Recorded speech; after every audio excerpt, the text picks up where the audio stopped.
En el vídeo anterior vimos cómo nacieron los números en Egipto y vimos cómo los egipcios habían creado una numeración que tenía base 10. Teníamos números para el 1, para el 10, para el 100, para el 1000, etc.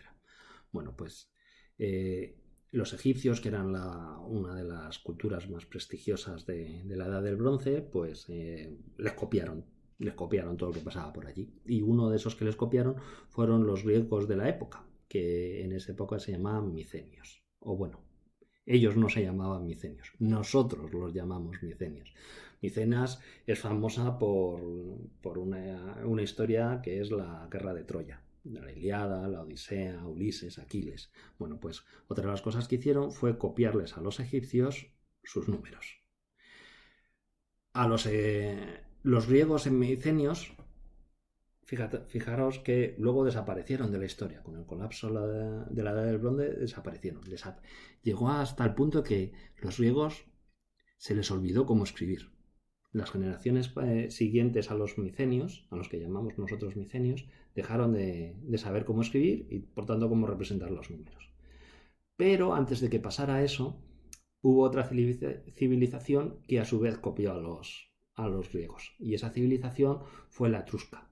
La etrusca que se encontraba donde está ahora mismo la Toscana, Florencia y demás, Pisa. Bueno, pues esa civilización de allí, un pequeño poblaco arrabal al sur de Etruria, es lo que luego se transformaría en Roma.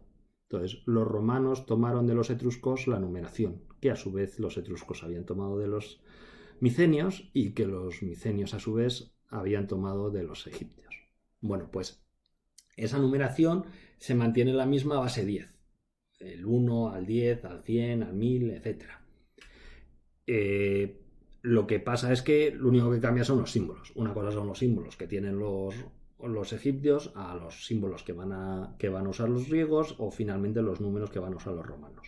Entonces, parte de la gracia de la numeración que tenían los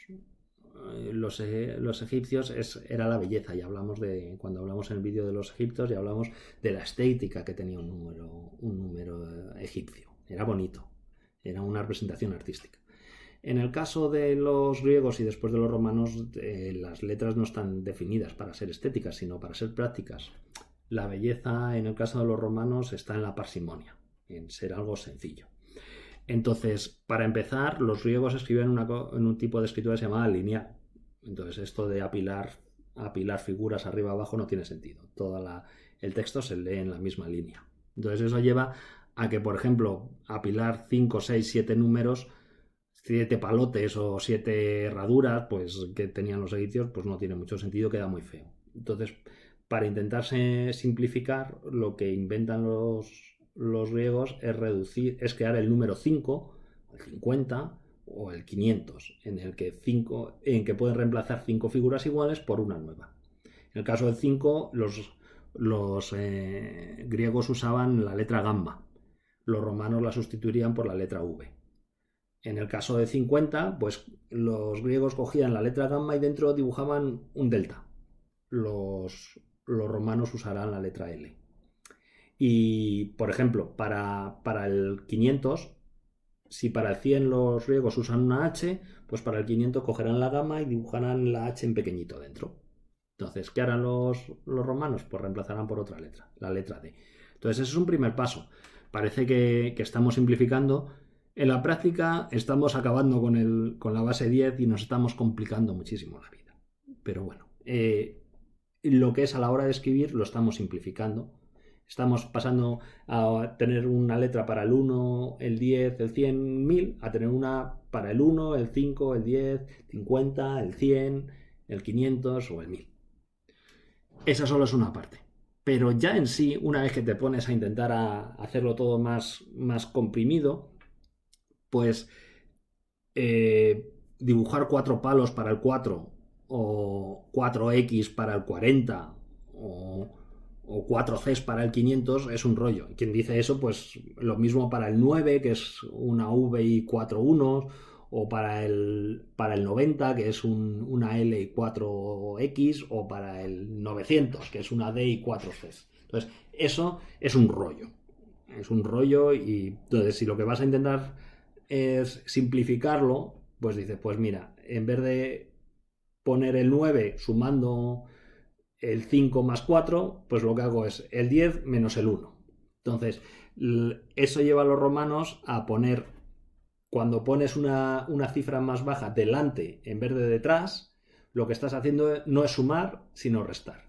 Entonces has transformado un sistema de escritura que es aditivo en algo que es aditivo y sustractivo, porque también restas. Entonces estás creando, para el 4 lo que usas es el 5, al que le has restado un 1 antes. Para el 9, al 10 le restas 1. Para el 40, pues al 50 le restas 10. Para el 90, pues al 100 le restas 10. Para el 400, pues al 500 le restas 100. O para el 1000, pues a la M le restas 1. Y de esta manera puedes tener una numeración mucho más comprimida. Eso sí, hemos abreviado, pero a costa de que hemos creado dolores de cabeza para gente durante milenios a la hora de intentar interpretar esos números y complicarnos la vida enormemente cuando queremos hacer matemáticas más complejas o cálculo. A pesar de todo, a pesar de lo rebuscados que son los números romanos, en el fondo seguimos siendo romanos en muchos sentidos y estamos usando los números romanos por todas partes. Para empezar, cuando miramos las horas. Si miráis muchos relojes, van a tener el 1, 2, 3, 4, 5, 6, 7, 8, 9, 10, 11 y 12 en números romanos. Otra forma en la que aparecen los números romanos muy habitual es en los calendarios. Cuando tú vas a dar una fecha, las fechas, por lo menos en España, se suele usar mucho para abreviar el mes, en vez de decir todo el mes entero, dar el número del mes. Enero es 1, febrero 2, marzo 3, abril 4, así hasta diciembre 12. Entonces el 31 de diciembre de este año, pues diciembre 12. Entonces esa es otra manera en la que los números romanos se siguen usando. Y finalmente la que es más común, una de las que es la que es más común es la ordenación. Entonces, para distinguir cuando un número es un número que estás contando de un número que estás dando un orden, cuando das un orden normalmente sueles usar números romanos. Por ejemplo, los reyes tenemos pues a Juan Carlos I y ponemos un 1, a Felipe II y ponemos un 2, a Carlos III, que es con un 3, a Felipe IV, un 4, Carlos V, un 5, Felipe VI, y así podríamos seguir. Los números que representan a los reyes están en números romanos.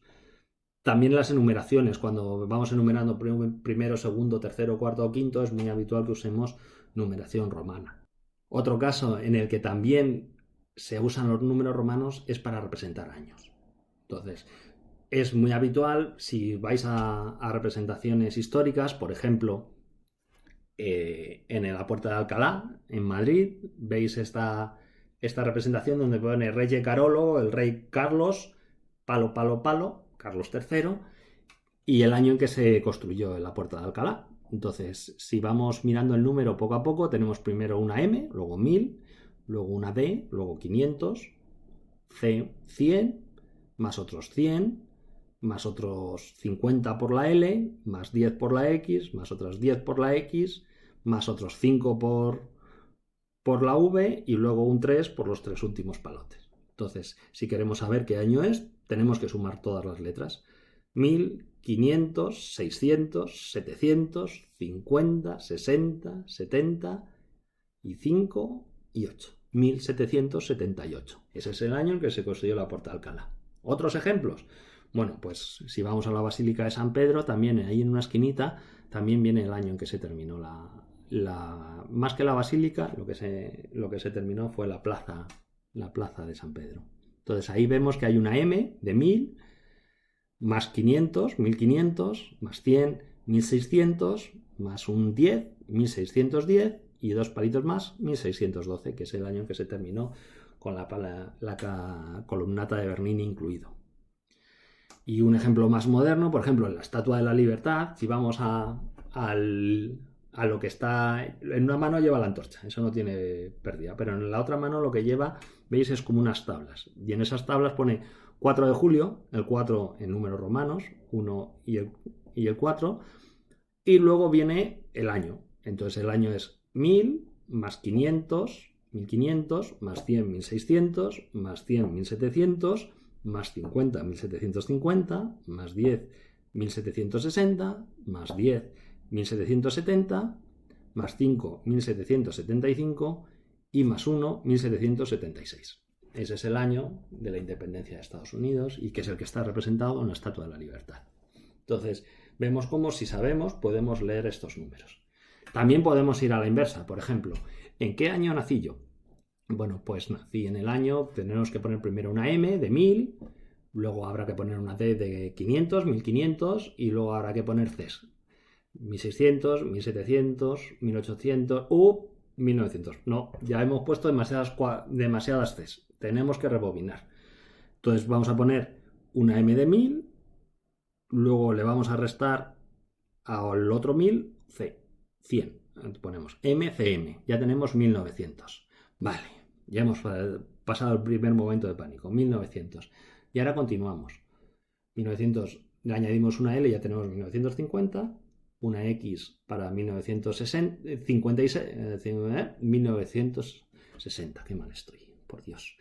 Más otra X, 1970, ya estamos en 1970, y ahora tenemos que añadir 3 palotes y llegamos a 1973, que es el año en que yo nací. Vale, otro ejemplo, el año en el que cayó el muro de Berlín, 1989. Bueno, pues ya sabemos, MCM ya nos da 1900, ya vamos por buen camino. Más una L, ya estamos en 1950. Si le añadimos 3X más, 1980. Y ahora tenemos que añadirle un 9. Ojo, que tenemos otra vez, estamos en el 9. Así que para 1989 tendremos que poner un palo para el 1 y una X para el 10, en el que estamos restando a 10, 1.